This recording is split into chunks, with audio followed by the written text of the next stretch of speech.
Hello everyone, my name is Kait Malone and welcome back to my true crime channel. It's been a while and I'll explain the absence in a later video, but today's case I really want to get filmed before I have to go to work and I have an hour, so we're gonna power through this. But today's case is one of the biggest cases I've ever seen go viral. Gabby Petito's name is everywhere I look, and even the people in my life who do not watch or follow true crime have been sending me countless links and messages. My boyfriend's mother, who I hardly ever hear talk about true crime, she has sent me links to stuff that I didn't even see or find. So with that, let's jump into who Gabby Petito was. Gabby Petito was a 22-year-old woman who went missing after going on a cross-country road trip with her fiance, Brian Laundrie. Now, what's odd about this case is that while Gabby was reported missing by her family, her fiance showed back up in Florida with her van and wouldn't tell her family, wouldn't tell police, wouldn't tell anyone where his fiance was. And to make this case even worse, as of last week, remains that were found in Wyoming were declared by the FBI to be that of Gabby. And to make it even worse, Brian Laundrie is currently on the run, and everyone from Dog the Bounty Hunter to John Walsh is currently looking for him. But who is Gabby Petito? Well, Gabby was a 22-year-old from Blue Point, New York. She is the daughter of Nicole Schmidt and Joe Petito, and she is the oldest of 6 siblings. At the time of her murder, Gabby was only 5'5", 110 pounds. She had blue eyes, blonde hair. She also had a triangle tattoo of flowers on her left arm and Let It Be tattooed on her right arm. So it seems that Gabby and Brian met at Bay Point Blue Point High School, which is where they both attended high school. Back in 2019, Gabby ended up moving to Northport, Florida, where she ended up living with Brian and his parents, Christopher and Roberta. They'd go on road trips and document these trips on social media, and they were living a lifestyle of freedom and travel that I personally, myself, and I know a lot of people would dream to do. Now, it doesn't seem they were dating directly in high school. I could be wrong, let me know down below. I'm sure you guys will. But it seemed like it was sometime after, and then in July of 2020, Brian ended up proposing to Gabby and they were engaged. Also in 2020, Gabby's father ended up moving to Vero Beach in Florida so that he could be closer to his daughter. And Gabby, much like myself, was also interested in true crime, which is why I'm making videos currently on the internet about it. And Brian also seems to be very interested in true crime. They posted about a lot of books on their social media that had to do with crime-related things. Okay, so let's discuss Brian Laundrie now. According to the 23-year-old's Instagram account, he describes himself as a nature enthusiast and an artist. But from what I've been seeing online, people are calling him Chris Watts II. So Brian has been described as controlling by a close female friend who spoke in an interview about how one time Brian took Gabby's ID so that she couldn't go out to the bars with her. And that's just one of the many stories I've heard. But at the same time, Gabby's mother described the Laundrie family as warm and welcoming to Gabby, saying that Roberta had knit Gabby presents for Christmas. I quote, "She loved her like a daughter. As far as we know, they were all very caring and treated her like one of the family." His mom was excited for the engagement. But things would change very quickly after Gabby went missing, and we will get to that. But despite Roberta's excitement, looking at their social media, Gabby and Brian didn't seem to share the level of enthusiasm about their own engagement. And at one point, Gabby's mother even said that Brian and Gabby ended up calling off their engagement, citing that they were still too young. So one of the couple's first road trips was in a Nissan Sentra. It seems that they documented this trip, but then once they got back, they decided they wanted to dive into the van life lifestyle kind of full force and realized that this is what they really wanted to do. They couldn't really do it out of a small car. So they wanted to downsize their life, get a better vehicle to travel in, and this is where they ended up getting the white Ford Transit van that would be the center of this story. They ended up investing money into this van to convert it into a camper van that they'd be able to drive across the country in. And this was all to achieve this van life lifestyle that they were trying to sell. On top of posting on their Instagram and their TikTok, they also started a YouTube channel called Nomadic Static, where they were going to be vlogging and documenting their trips across the US. So it was finally time to go on this road trip. Gabby quit her job, and I've seen she's a pharmacy technician, but in this body cam footage we'll talk about a little later, she mentions that she's a nutritionist. So I'm not quite sure if she's just linking, you know, pharmacist, nutritionist, like all of this together. She's just one big thing, but she made it sound like she had her own thing as being like a nutritionist. So I'm not 100% sure. Again, let me know down below. There's little details like this that I've seen mixed information on. And with that, that is leading us into the timeline. Now this timeline is basically what this whole entire video is going to consist of, and it is a very extensive timeline that we're about to go through. So buckle in, grab an iced coffee because this is going to be quite a long one. So this timeline starts on June 17th, and that is when Gabby and Brian traveled to New York to attend her little brother's high school graduation. Now it's on July 2nd, so I'm assuming they just spent time with her family during that time from the 17th to the 2nd. Not 100% sure, I haven't really seen many details on that. But on July 2nd, Gabby and Brian leave New York, and this is where they set off on that road trip across the country. And this is a trip that should have been one of the happiest moments of their lives. Gabby was trying to launch her social media career full force with this road trip. She was trying to adventure, see sights, spend time with her fiance, but things would not end the way that everyone expected them to. So we're gonna launch into the July places now. So the whole of July, they were pretty much going around the US, going to national parks, sightseeing, documenting it on social media. This is how we know all these places that they were. As you can see from this map of the US, they hit up multiple national parks and tourist spots during the month of July. Everywhere from the Monument Rocks on July 5th to the Mystic Hot Springs on July 26th. And we know this because they took photos of all these spots along the way and posted them on their social medias, like their Instagram. And it was said that Gabby had an itinerary of the trip and the locations they were going to head to. She would also update her family every few days on where they were, what they were doing. She always had constant contact with her family during this trip. So July 4th to 5th, this is when Brian and Gabby were at the Monument Rock in Kansas. They both posted photos of themselves with the rocks, but this is where we can really start to see their personalities come out in the captions of these photos. So in my opinion, Gabby's are normally very positive and uplifting. On the other hand, Brian's kind of show a negative outlook on the world. To me, I get this vibe of a lot of virtue signaling and like he has this kind of bitterness towards the world. And I think this is really important because it could help to show us who Brian Laundrie may be and how he thinks. Leading into July 8th, they're in Colorado Springs, where Gabby posts a photo in front of a mural in Old Colorado City. Then on July 10th, the couple visits the Great Sand Dunes in Colorado.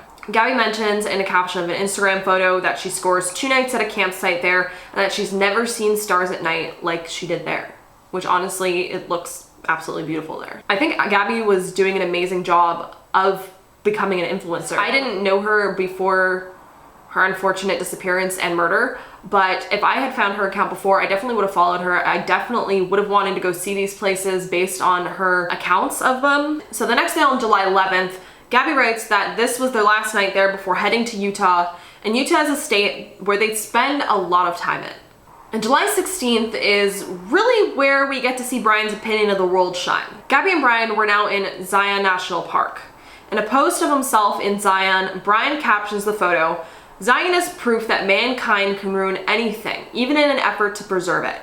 Beautiful park, just with an unfortunate infestation of human beings." From this caption, I get that Brian is saying that humans are nothing but an infestation. That's a very negative view of humankind, I feel like. Brian is visiting all of these beautiful places, right? Him and Gabby are experiencing the same thing at the same time.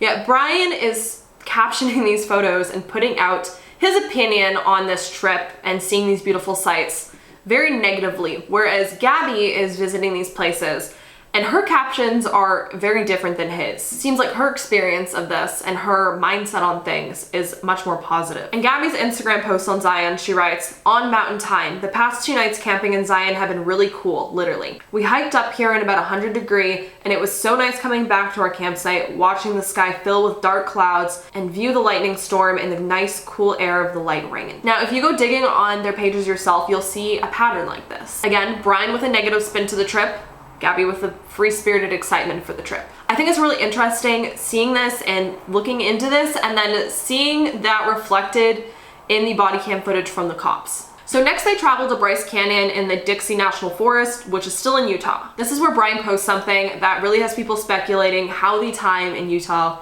and this trip was really going, considering what we know will happen pretty much a month from this date. Brian writes, "Thank you at Gabby Petito for putting up with me through Utah, a topographic playground." So that has everyone asking, what does Brian mean by putting up with me? Besides the literal meaning of putting up with me. It's like, were they fighting this early on in the trip that he would post something and caption something like that? Was Brian being as frustratingly negative as his post suggests? And was Gabby having to deal with that negativity while also trying to live this free-spirited, natural lifestyle she was trying to experience and sell at the same time while trying to build her social media platforms? Being confined in a van like that 24/7 with really no escape from each other could definitely cause some tension between a couple, but was there something more going on? July 26th, they made it to the Mystic Hot Springs in Monroe, Utah. Only Gabby posts a photo here, which is I find interesting. During this time, it was said to be quite rainy, so it may have limited their ability to explore, meaning that they would have been stuck inside that van together a lot more frequently. July 29th, Canyonlands National Park was their home.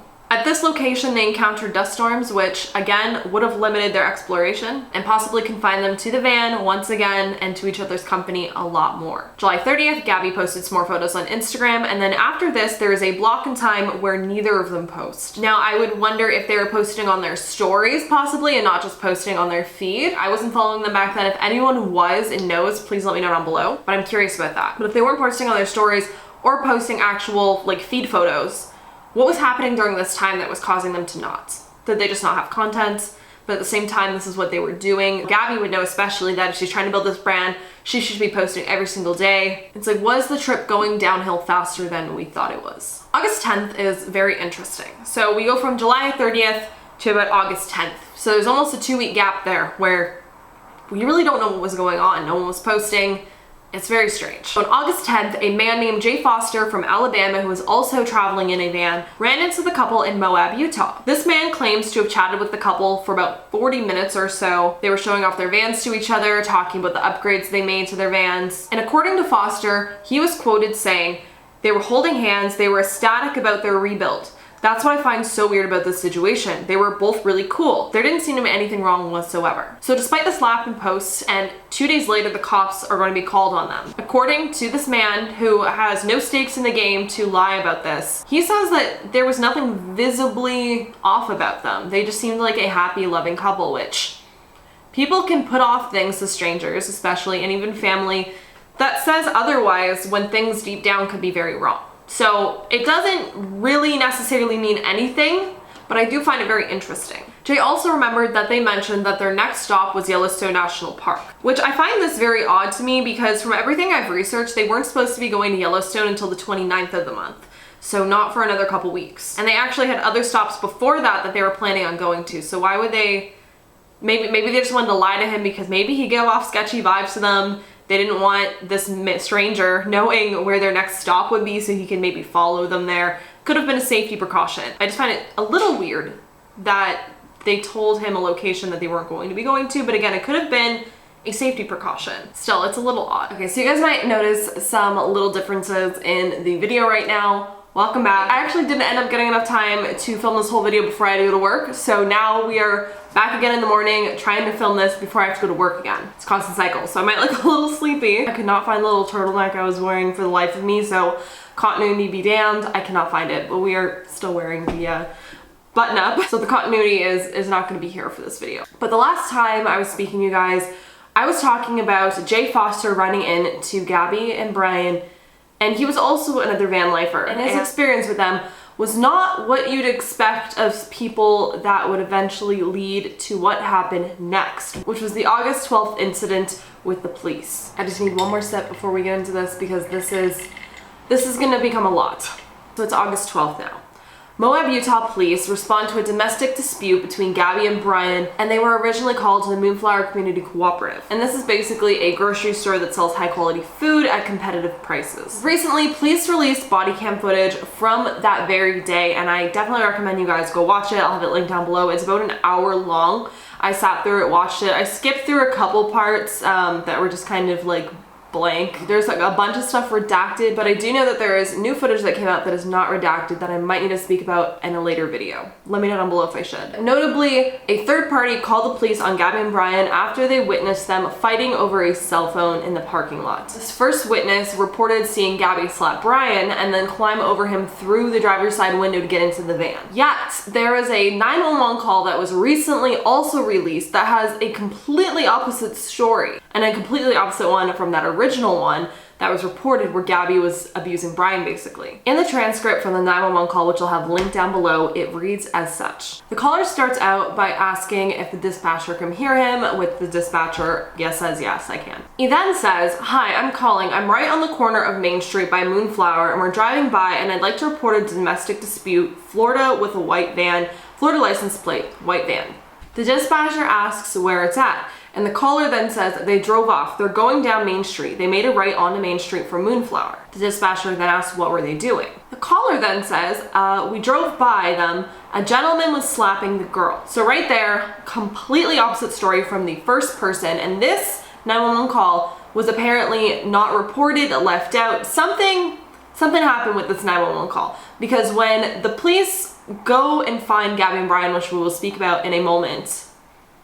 They are talking to Gabby and Brian as Gabby is the abuser and Brian is the victim, which it doesn't age well. The dispatcher reiterates basically what the caller says, saying he slapped her, and the caller says yes. And then we stopped, they ran up and down the sidewalk, he proceeded to hit her, hopped in the car, and they drove off. They continue to discuss the van, the license plate number, etc. And then, the dispatcher asked the caller his information, and that's kind of the end of the call. There's nothing too much more on it, but this call is very important because it has a completely different narrative from what the first witness said, which was that Gabby was slapping Brian. This person saying that Brian was slapping Gabby. So when police catch up to Gabby and Brian, they had left that parking lot at the Moonflower at this point, and they were stopped near the entrance of Arches National Park. Driver is showing some obscure driving, possibly intoxicated.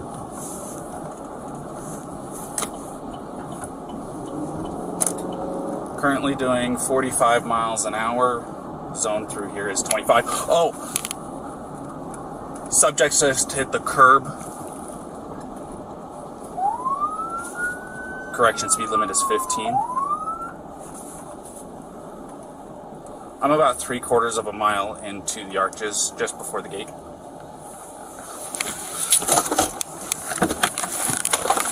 The responding officer had reported that the van had been driving around 45 miles per hour in a 15 mile per hour zone. He witnessed the van swerve, crossing the center line before swerving again, and the tires hitting the curb. Police end up questioning Gabby and Brian separately, and this footage is footage that people have dissected on the internet. There are so many videos of this video footage getting dissected.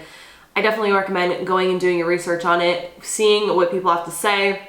Sometimes people are just like pointing out things that are kind of, I don't know. Other times I find it very interesting and I can actually see what they're saying. So I'm gonna break down just a little bit of what this footage shows. But if you don't have the hour to sit and watch this body cam footage, I'm going to break down the parts that I found important. So once Gabby and Brian are separated, they first go and speak to Gabby first. Gabby starts off by saying that they were fighting that morning over personal issues. She tells the cop that she has really bad OCD and that she was in a bad mood that morning for multiple reasons. Yeah, I don't know. It's just some days I have really bad OCD, and I was just cleaning and straightening up the back of the van before, and I was apologizing to him and saying, I'm sorry that I'm so mean, because sometimes I have OCD and sometimes I just get really frustrated. Not like mean towards him, I just like, I guess my vibe is like, I am really like in a bad mood.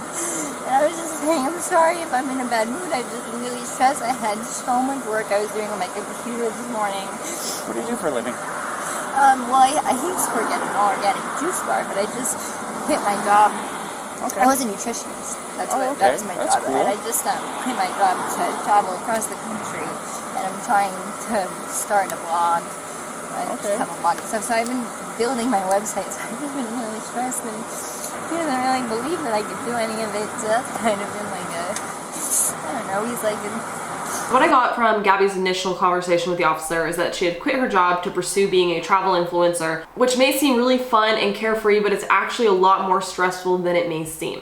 I feel like not a lot of people can understand how stressful something like that can be despite it seeming really fun, but I can understand how Gabby is feeling. I've pursued lots of different social media things before. If you quit your job to pursue this, you have to kind of know that you are going to be successful in it, and that is a very stressful thing, especially when you're starting from scratch, kind of like Gabby and Brian were doing. I mean, they did have a bit of a following before they started that. They were posting prior to this trip, so it's not like she was starting from zero, but it is very stressful to quit your job and then have this weight on your shoulders that you are responsible for bringing in money, for building your career, for building your platform. And especially in this case, it seems like she did not have someone supporting her, and it didn't seem like Brian supported this despite being on this trip with her. It seemed like she had a lot of work to do that morning to build her brand. I would guess maybe working on engagement for her audience, figuring out content that they were going to create that week, things to post, editing content. And it seemed like notably she was trying to work on her website. They were building a website at the time that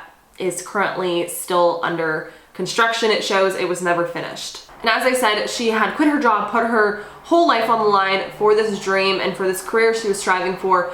Brian was along for the ride, but it didn't seem like he was very into it. I mean, he would post photos on his own personal account, and he also had a following.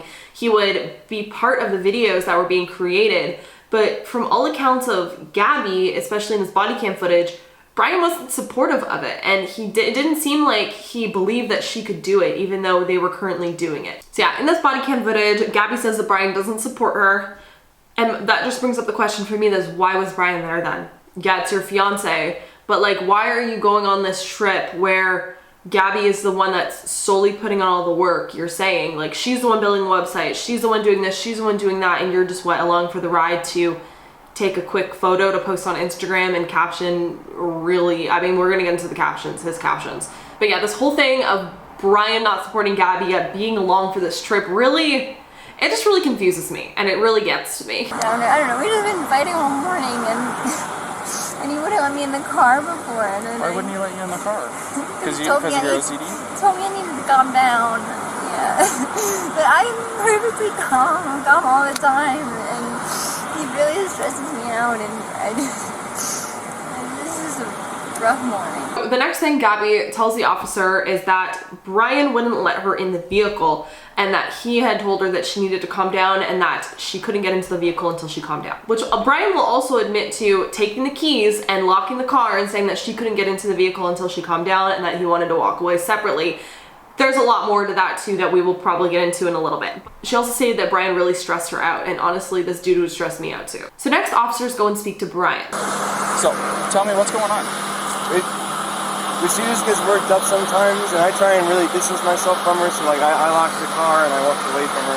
What happened this morning is that she's trying to start up like her own little website blog and everything, so I give her time. We really had a nice morning and if anything, but she just worked up because we were trying to get going and get our day going because we want to go like arches before this stuff every time. Okay. You want to tell me about those scratches on your face? She had a cell phone in her hand, that's why I was pushing her away, because she wanted me, I locked the keys so I could walk away. I said, let's just take a breather and let's not, go anywhere. Let's just calm down for a minute because she was getting really worked up. And then she had her phone trying to get the keys from me, so I got in the way. I was just trying to, I know I shouldn't push, but I was just trying to push her away to go, let's just take a minute, step back and breathe. And she got me with her phone. Can I see your hand? Oh, you got a mark right here. Oh, that's from a wire. That's from a wire? Yeah. You want to tell me about hitting that curb? Hitting the curb was her grabbing the wheel. She grabbed the wheel?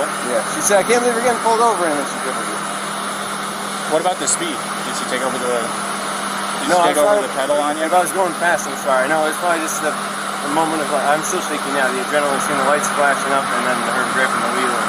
He claims that he tries to distract himself from her when she gets worked up. So he locks the car and walks away from her. He clearly has a scratch on his face and there are multiple markings on him, which Gabby also has marks on her which aren't really addressed. But Brian explains to the officers that he got the scratch when Gabby was trying to get the van keys away from him and her phone hit him in the face. When the officer noted in his body cam footage that the vehicle had swerved into the curb, he blames that on Gabby grabbing the wheel from him when he was driving, which when they first pulled them over, she explained that she had distracted him. Going back over to Gabby, she does admit to hitting Brian after he had grabbed her face. She explains he grabbed her like this, but that kind of just gets dismissed. She does deny grabbing the steering wheel. In my opinion, overall, Brian is just way too happy and way too giddy and jokey with these officers to have just been having a huge fight with his fiance that led to them getting pulled over by the police.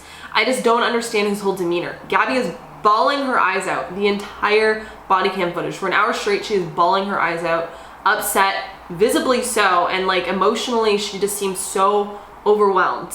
Yet Brian is just standing there laughing, cracking jokes with the officers. He doesn't seem really upset. He seems nervous, but he doesn't seem upset like he was just having this huge fight with his fiance who he loves. It's just very strange to me, their whole dynamic. If I was that upset that because I just had a fight with my fiance, I'm sitting in the back of a police car, bawling my eyes out, and I looked over and I seen that my fiance was cracking jokes with the officers, I would fucking flip out. I would flip out even more because I'd be like, what the fuck is going on? How are you so happy over this situation? I can't. Let me know down below how you would feel about that, but I just can't get over that he was so giddy. I would be fuming. It seems that the officers concluded that Brian had locked Gabby out of the car. She clawed her way through the driver's side window to get in because There was the only possible way to get in because all the other doors were locked, the windows were up. And they basically stated that Gabby looks like the primary aggressor and that Brian is the victim, which again, does not age well at all. The cops then try to figure out what to do with Gabby and Brian because they both live together in this van. They actually discussed for a very long time in the video charging Gabby with domestic assault. But in the end, Officer Eric Pratt was quoted saying, "Both the male and the female reported they are in love and engaged to be married and desperately didn't wish to see anyone charged with a crime." So in the end, the officers decide not to cite Gabby with domestic violence and instead they just separate the couple for the night. Gabby takes the van and the police end up setting up a motel room for Brian to stay at for the night.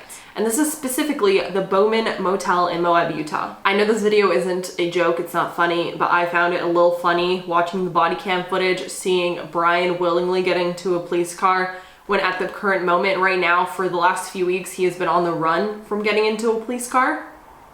A little irony in there. So now we're jumping over to August 13th. Brian posts on Instagram never acknowledging what happened the night before, which I don't find super odd. Social media is really just a highlight reel of your life.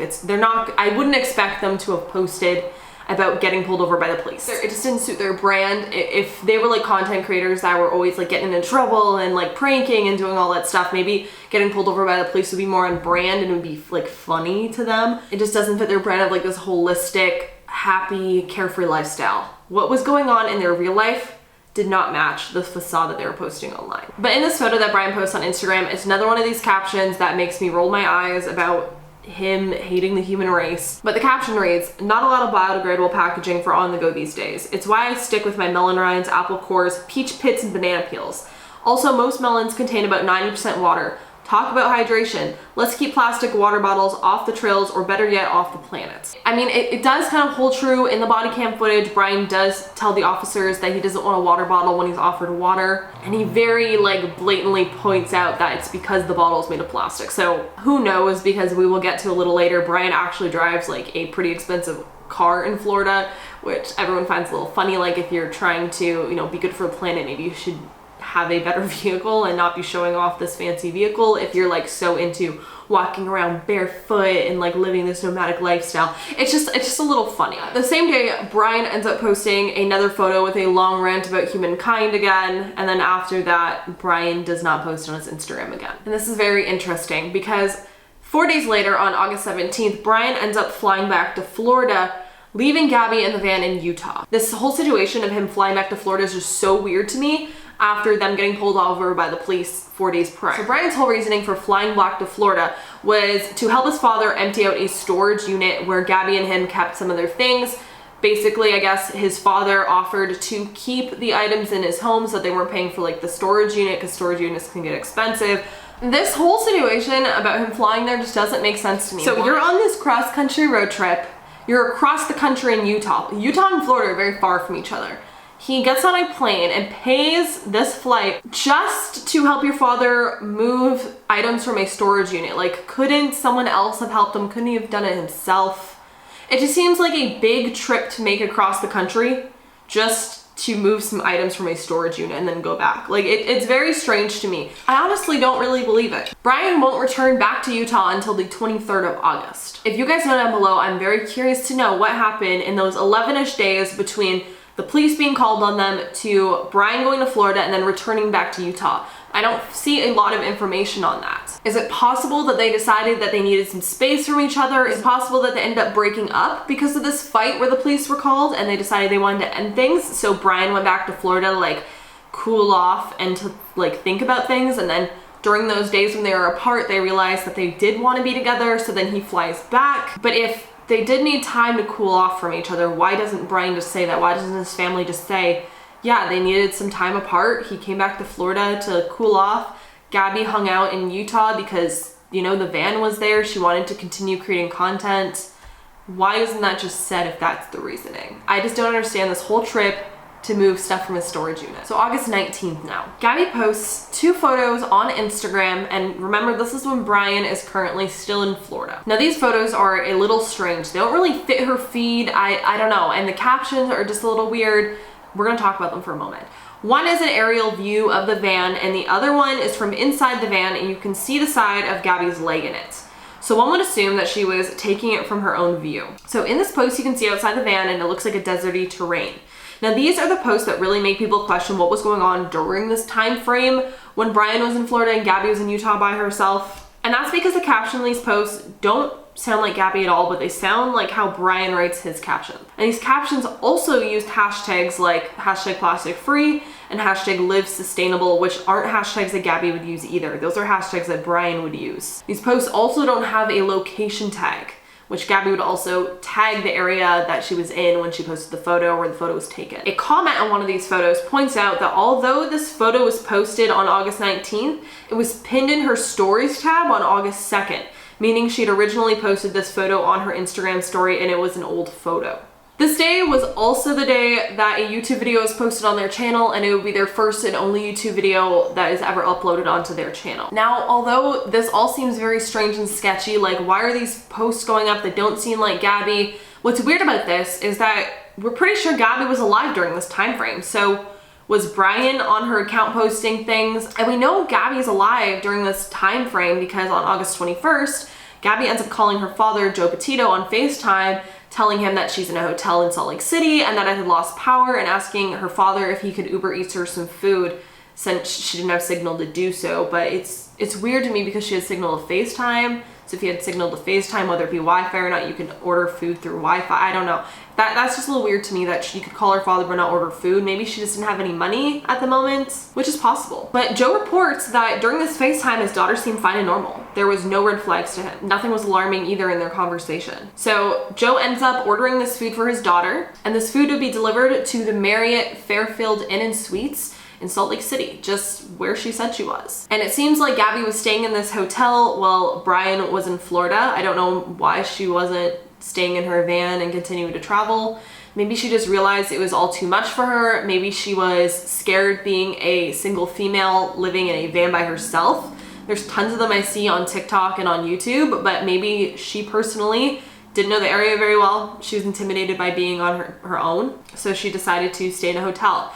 But she did have money to stay in a hotel, which I find it weird then she didn't have money to pay for food, but maybe she had money for that, but not that. It's possible. But this FaceTime is the last time that Joe Petito would ever speak to his daughter, which is just heartbreaking. So she's alive on the 21st. Now on August 24th, a couple days later, Gabby and Brian were seen checking out of this hotel together. A cashier as well at the Perkins Inn, which was attached to the hotel, remembers seeing Gabby that day. And she remembers this because she commented to a coworker about how cute Gabby was. So that would mean, if this is true, that Gabby was alive still on August 24th. At least when she was in the hotel. The same cashier, however, does not remember seeing Brian. So there was another spotting of Gabby and Brian a couple days prior at this Kick 66 convenience store, which was near the hotel. And this sighting doesn't make sense, but this person claims to have seen Gabby and Brian there on the 21st, but that wouldn't make sense because Brian was still in Florida on the 21st.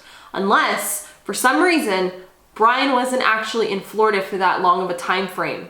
Maybe he didn't go to Florida at all. I haven't really seen anything 100% saying that the airline confirmed that the flights were taken, that he was checked in. He could have just bought the flights and not gone on them. And from everything it seems, his family is fine with lying to the police, or at least hiding things from the police. So what's also strange about the sighting is that the cashier said that Gabby and Brian bought water bottles, and at this point we know Brian's hate for plastic, although it seems like Gabby's fine with it because she received the water bottle from the cops, did not care about the plastic. She was thirsty, she was gonna drink it. I don't know about this sighting. Let me know below how you feel about it. Maybe Gabby went and bought the water bottles. Maybe it caused another fight because Brian hated the plastic. They might have bought in glass bottles of water. I just find it very weird that this person claims, they swear up and down, they seen them on the 21st, but Brian's supposed to be in Florida. So now we're on to August 25th, which is the last day that Gabby's family would ever speak to her. And at least I think it's the last day her mother speaks to her. This would also be the last dated Instagram photo on Gabby's account. During this call, Gabby told her mother that their next stop was Grand Teton National Park. She also mentioned that she wasn't sure where her relationship with Brian was going at this point, or where it stood. Later on that day, the couple arrived at Grand Teton National Park, and Gabby posted that final photo. And this is an Instagram photo of her holding a pumpkin that everyone finds very suspicious, including myself. It's just super strange. Again, there's no location tagged on the caption, and it had to do with Halloween, but it was posted in August, which I just find odd in itself. Why would you post a Halloween photo in August? Either way, after the 25th, Gabby would never post on her social media ever again. No one would ever hear from Gabby again.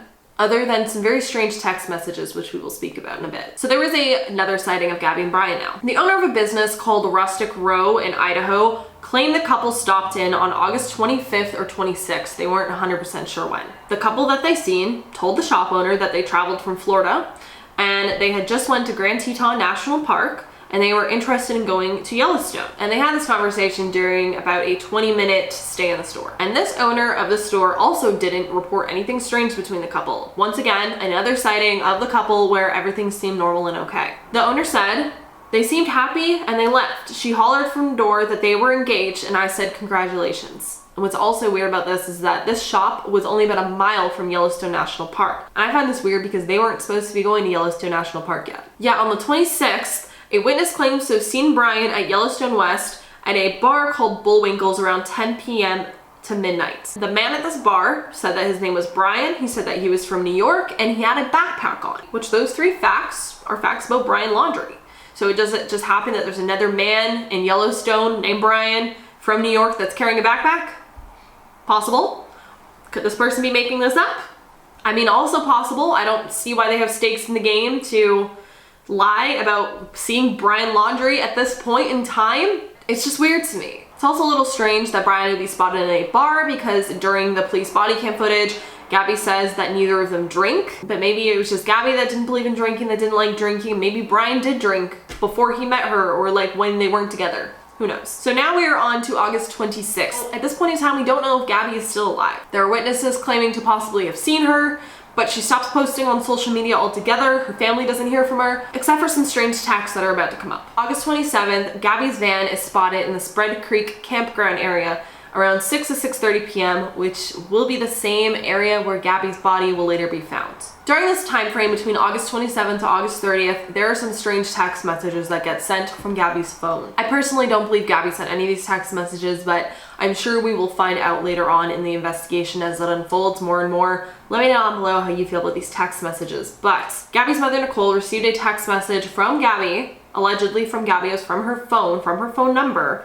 But Nicole does not believe that this text message was from Gabby herself. Nicole never talked to Gabby after that phone call on the 25th, and her father was a couple days earlier than that. So after the 25th, no one actually physically FaceTime sees Gabby, doesn't hear from her via audio on her phone, like nothing. No posts on social media. 25th is where everyone thinks that something possibly happened to Gabby. In a search warrant document, the first text message we're gonna speak about reads, "On August 27th, 2021, the subject's mother, Nicole Schmidt, received an odd text from the subject," which is Gabby. The text message reads, "Can you help Stan? I just keep getting his voicemails and missed calls." The reference to Stan was regarding her grandfather, but per the mother, she never calls him Stan. The mother was concerned that something was wrong with her daughter. And rightfully so does she think something was wrong, because the next text message received on the 30th reads, "No service in Yosemite," which, looking back, makes no sense at all because Gabby and Brian weren't in Yosemite. Yosemite is all the way in California. They were supposed to be in Grand Teton National Park, and then there was words spoken about Yellowstone National Park, which they weren't supposed to be there until like the 29th or something. I'll get into that, but like they weren't supposed to be there. This text message makes no sense at all to me. If this wasn't Gabby texting at this time, if Gabby was no longer alive and someone else was using her phone to text, we're gonna just guess who. I think you know who I'm talking about. Could this be that person trying to throw the police off the trail of where they were? Either way, it doesn't add up. If it was to throw police off the trail of where they were, where Gabby may be found, it didn't really work because police were a little smarter than that. They didn't end up following that lead and going to California to look for her.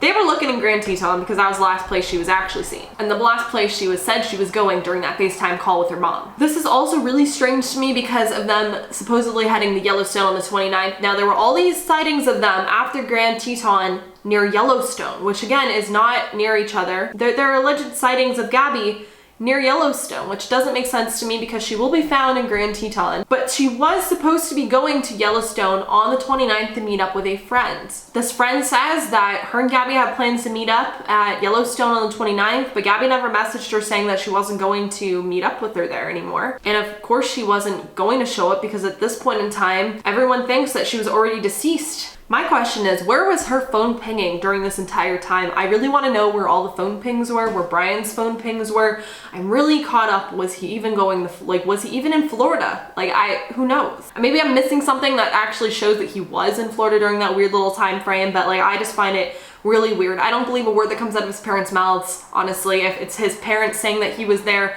I need to see, like, I want to see flight confirmation that he took that trip. Was his phone actually pinging near that bar in Yellowstone? Were him and Gabby's phones pinging at that store where they were seen and spoke to the owner of that store? And I want to know all of this because a few days later, Brian would not be in Wyoming anymore. So August 31st, now there's some odd activity on Gabby and Brian's shared Spotify accounts. A new playlist is created called Self-Consumption. The next day on September 1st, songs were added to a playlist that was already there called Mountaintops. Oddly enough, this would be the same day Brian would return to Northport, Florida. And he would return alone with Gabby's van, but no Gabby in tow. These songs people find very strange and honestly creepy. Knowing what we know now, some of them refer to knowing that she's gone. There's even a song about a badger decaying underground, which if Brian did kill Gabby, allegedly, he added these songs to the playlist knowing she was already dead. I don't think she was alive when he was blaring these songs on his road trip back to Florida. Brian drives back to Florida. He arrives on September 1st alone with Gabby's van. Now that is a 35-hour drive from the Grand Teton area back to Northport, Florida. And although Brian drove all the way back to Florida alone without his fiance with her van, he never attempted to tell the police that his fiance was quote-unquote missing. He didn't call Gabby's parents or message them to let them know that he was back in Florida alone and that he didn't know where Gabby was. Brian's parents did not call police or call Gabby's parents or even admit they were weirded out by their future daughter-in-law not showing back up in Florida with their son, who was on the trip with him and also lived with them. Would it not be odd that your future daughter-in-law was not home with her vehicle and, you know, your son who is gonna marry her? Little weird that you'd be fine with her being stranded in a different state alone with no vehicle. I would do anything to be a fly on the wall in that household when Brian Laundrie showed up home alone. Now remember, during this time frame when Brian's showing up home alone, Gabby's family just thinks pretty much that Gabby is in a place in a different state where the service is bad and that she's fine traveling with Brian, taking photos for her Instagram, that everything is fine. They think she's still traveling with Brian. They don't know that Brian is back in Florida alone with her van. But 10 days would pass, and after Gabby's mother attempting to text Brian and text Roberta, his mother, saying that she's worried about Gabby and hasn't heard from her and gets no response at all for them, she starts to get very, very worried. She just wanted to confirm that Gabby was safe and fine with her fiance. But once she got no response at all from not only Brian, who was supposed to be in a different state with Gabby, but Brian's mother never responded to her, who was in Florida, who should have perfect and fine service. When she realized that they weren't not responding to her, but they were ignoring her text messages on purpose, she knew, which I just fucking can't with this family, the Laundrie family. I can't. Something is majorly wrong when the family of your son-in-law, who your daughter's supposed to be with, is ignoring you. And this leads Gabby's mother, Nicole, to go and report her daughter missing to the Suffolk County Police Department in New York. So she's all the way in New York reporting her daughter missing. That night, Northport police go to Brian Laundrie's home and ask to speak to him, but they are basically just handed the information for his attorney and they wouldn't speak at all to the police. You think you'd want to speak to the police if your loved one is missing. Now, I know everyone has a right to attorney. It's actually very smart to not go and speak to police if you're guilty or if there's some kind of suspicion that you may be guilty. But in this instant, if your loved one, your daughter-in-law, your fiance is missing and you had nothing to do with it, you're innocent, why wouldn't you go and speak to police? Unless you had something to do with it and you knew that she wasn't coming home. So there's a lot of back and forth during this time period between Gabby and Brian's families. Gabby's family is begging for the Laundries to just say something because they're being radio silent. It's just really odd to Gabby's family that the Laundries were part of Gabby's life for 4+ years. She's known Brian since high school, yet they have nothing to say. It's fair to say that Gabby's family was on its wit's end with the Laundrie family. Her stepfather, Jim, summed it up perfectly by saying, "It's absolutely mind-boggling to our entire family and friends that you were on this cross-country road trip and you've been together for so long, and every picture and video we see is that you've seemed to be enjoying yourselves, and you say she's the love of your life. She's missing. You were on that road trip with her, but you have no comment. You have nothing to say, and you're hiding behind an attorney. That just gives me chills. Like, everything he just said there is spot on. They even wrote a letter to the Laundrie family in an attempt to get them to say something, anything. We haven't been able to sleep or eat, and our lives are falling apart. We believe you know the location of where Brian left Gabby. We beg you to tell us. As a parent, how could you let us go through this pain and not help us? So sometime around now, there's a woman, which I actually got this video on my For You page. I seen it myself, just scrolling through, and she was on TikTok claiming to have given Brian a ride. Hi, my name is Miranda Baker, and on August 29th, my boyfriend and I picked up Brian at Grand Teton National Park at 5:30 at night at Coulter Bay. I'm hoping this can help someone identify him because I saw him from TikTok, which then made me call the authorities, and my boyfriend and I have been in contact with a bunch of different people to help piece together different parts of this case. But we picked him up at Coulter Bay, like I said, at 5:30. He approached us asking us for a ride because he needed to go to Jackson, which we were going to Jackson that night. So I said, hop in. He hopped in the back of my Jeep. We then, proceeded to make small talk. But before he came in the car, he offered to pay us like $200 to give him a ride, like 10 miles. So that was kind of weird. He then told us he's been camping for multiple days without his fiance. He did say he had a fiance, and that she was working on their social media page back at their van. Then once, in conversation, I brought up, we're going to Jackson. He freaked out. He's like, nope, I need to get out right now. Pull over. So we pulled over at the Jackson Dam, which I don't know if you know Teton Park, but it's not very far from Coulter Bay. And if this does reach people, I can post pictures of exactly where we picked him up and the whole route or whatever, and screenshots of the timestamps. We dropped him off at 6:09 p.m. on August 29th. He kind of hurried out of the car, and then he's like, okay, I'm just gonna go find someone else to hitchhike. And we're like, okay. It was a weird situation.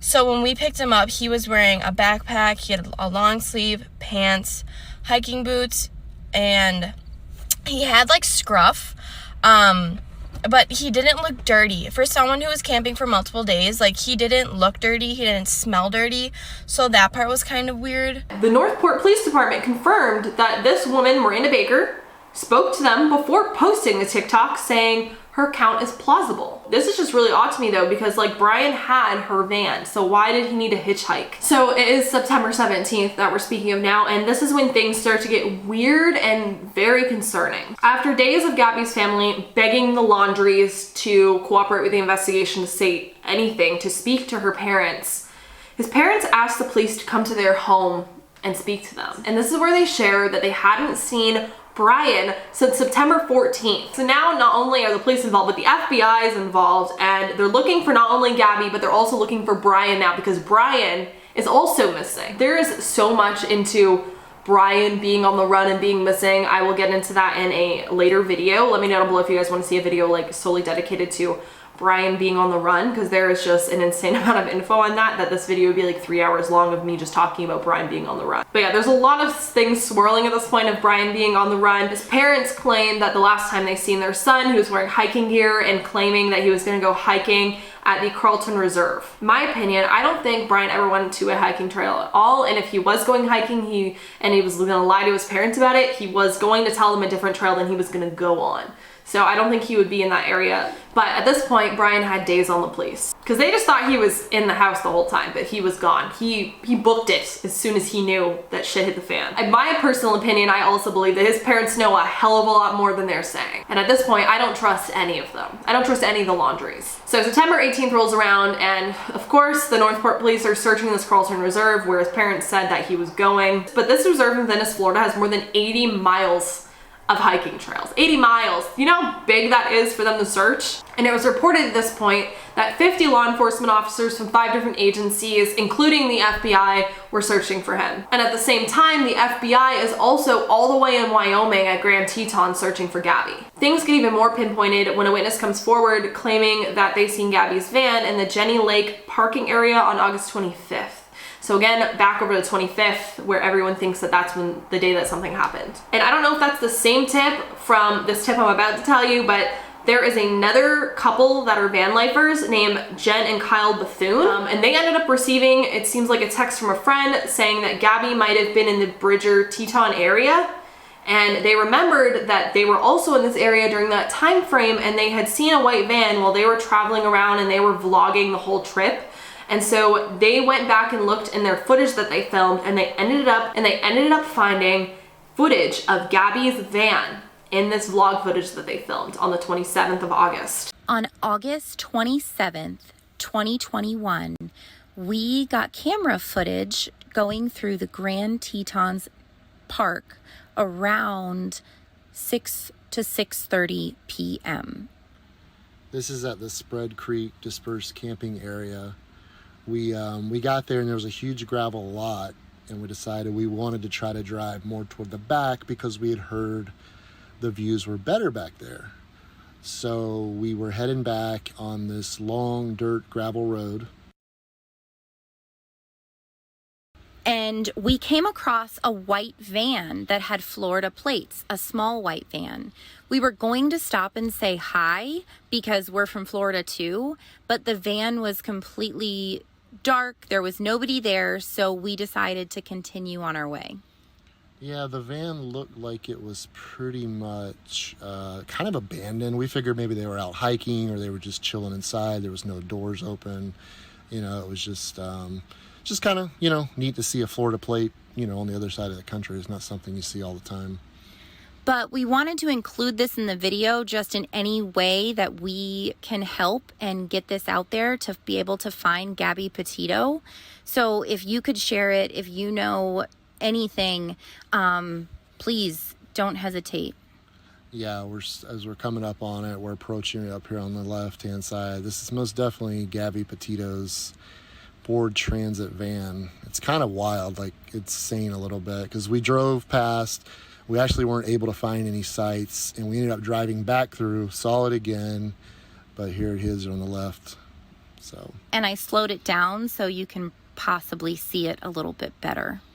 But kind of freaky for a late Saturday evening, but we just kind of had a brain fart. Oh my God, there's that van. So if anybody can help, I know the FBI is looking for all the help they can get onto the case. Why was Gabby's van parked on the side of the road like that on August 27th? And this footage would be even stranger when you realize what happens the very next day. And that is when remains were found in Grand Teton National Park. And everyone starts freaking out, realizing that this must be Gabby. Meanwhile, September 20th comes around and Brian's family is finally being questioned by the FBI, which I feel should have happened a lot sooner. But also on the 20th, a search warrant was also conducted on the Laundrie home. And then September 21st comes around, and that is when reports come out that the remains found in Grand Teton were that of Gabby Petito, and that the coroner determined that the manner of death was homicide. And this is all according to a tweet released by the FBI, which I honestly find it strange alone that the FBI tweets things, but yeah, the FBI tweets. There's not a lot known about the site where Gabby was found, other that the police made a cross out of stones where everyone assumes where Gabby's body was found by this river. And that leads until today. There is so much information that happened between September 21st to, what is it today? October 4th when I'm filming this video or finishing filming this video.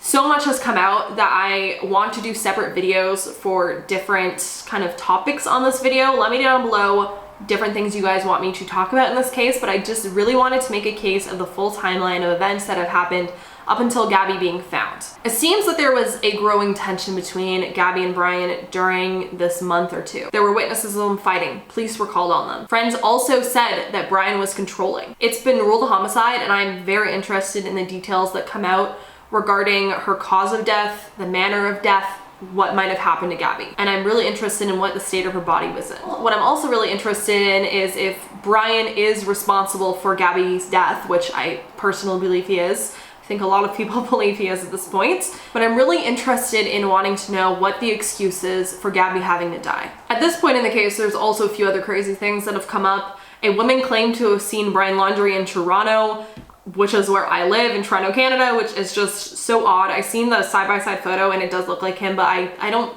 think he would have gotten across the border with all of the precautions and stuff happening right now. Who knows though, he might have been. He might be literally down the street from me right now. And I feel like most people like run to Mexico. I don't know why you run to Canada, because we have all the same like active news outlets as the US, and like this case is huge right now. Everyone across the world knows about this case. So I don't think there's many places he could be hiding. And if he was to run somewhere, I don't think he'd be running to one of the largest cities in the world. I feel like he would be definitely hiding out somewhere more remote. You know, somewhere where people wouldn't be spotting him within 5 seconds. As I also stated in the beginning, Dog the Bounty Hunter and John Walsh are also on this case. There's a lot of updates about Dog the Bounty Hunter and trying to find Brian Laundrie, which again, I would like to do a video on talking about all this craziness of him being on the run. But yeah, Dog the Bounty Hunter is on this case. He thinks he kind of knows where he is. He has leads. Brian, to this moment of me filming this video, has still not been caught. But there are many notable names jumping on this case. At this point, Dog thinks that he has a lead on Brian, saying that he is somewhere in Fort DeSoto Park in Pinellas County. Pinellas. I can't remember how that's pronounced. Let me know down below. He thinks that Brian is there because he claims to know that the Laundrie family took 2 separate trips to Fort DeSoto Park from September 1st to 3rd, and then from the 6th to the 8th. And on the second trip, 3 people went into the park, but only 2 people came out. And this was apparently all caught on security cameras, and they registered at the gates. Now, again, to the Laundries knowing more than they're saying, the Laundrie family, ooh, I don't know. I'm gonna not even say I probably missed some information on this case. There's just so much information. Things are updating every single day. So let's discuss this case down below. Again, let me know what topics of this case you want me to make a video solely on, and let me know things that I might have missed, and let's chat about it below. Again, as things develop, I want to be making update videos on this case. So if you're not subscribed, please hit that subscribe button and turn on the bell so that you're notified when I do post an update video. As of filming this video, the autopsy details have not been released other than like determining it was a homicide, but I definitely will be making a video on it when those details do come out. I think this is one of the biggest cases I've ever covered, and it's just so crazy because despite Gabby being such a public figure online, people followed her life and her journey. Despite that, and seeing how happy she was and how happy her and Brian looked together, something very, very bad happened to her. And I think it's just very crazy to people to try to grasp the concept, just like with the Claire Miller case, seeing her on TikTok posting these videos. She seemed fine. I mean, her TikToks were a little strange. I'll give you that. But seeing someone post like that and seeing her face, seeing her speak, seeing her personality, and seeing who Gabby was, and then seeing how something so tragic and horrible could happen to someone like that, I think it really touches a lot of people. And there's also a lot of people touched by this case that also experience their own personal domestic violence situations.